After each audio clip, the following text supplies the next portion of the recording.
Mémoire coloniale, au singulier, a prolongé un projet qui avait de manière très discrètement commencé avec un groupe qui s'appelait Mémoire au singulier, colonial au singulier, avec Lucas Catherine, qui est un historien qui avait répertorié, mais uniquement à Matongé, quelques points. Et ça se passait entre militants, ce n'était pas destiné au grand public.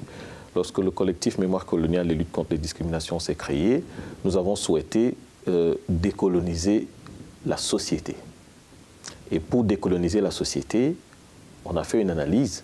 Et cette analyse nous a mené au fait que les fondements du racisme qui prennent leur source dans la colonisation se sont renforcés par l'enseignement, les médias et l'espace public. Et que c'est par là que l'imaginaire collectif s'est constitué, s'est créé. Évidemment, les médias, c'est plus compliqué. L'enseignement aussi, on y arrive. On est en train de petit à petit atteindre cela. Mais l'espace public appartient à tout le monde. Et donc, il nous a apparu nécessaire de commencer ce travail par la partie qui nous paraissait la plus abordable, c'est-à-dire l'espace public. Et on ne se rend jamais compte comment l'espace public peut nous influencer.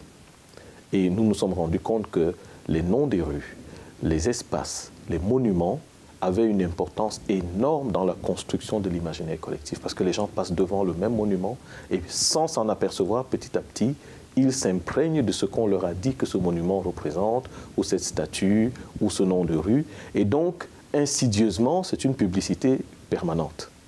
Et donc, dans la démarche décoloniale que nous avons engagée très résolument dès la création du collectif, il y avait, c'est vrai, le lobbying, le militantisme, mais nous nous sommes rendus compte aussi qu'il faut parler aux citoyens moyens, aux citoyens dits lambda, parce que finalement, c'est lui qui propage involontairement ce que certains ont construit dans des officines coloniales ou colonialistes, où on voulait faire adhérer la population au projet colonial, et c'est cela qui a produit le racisme. Donc nous avons décidé de faire des balades décoloniales, et c'est avec Lucas Catherine que l'ancien coordinateur Calvin Suarez s'est formé, et il a appris une première visite, qui était la visite Matongé, mais Calvin l'a étendue autour du Parc Royal, donc, mais la technique de création de visites décoloniales, nous l'avons nous-mêmes perfectionnée. C'est vrai que avec Lucas, il a montré comment faire, comment eux, ils avaient fait cette visite de Matongé seulement, mais Calvin Suarez, et puis après lui, Aliou et tout le groupe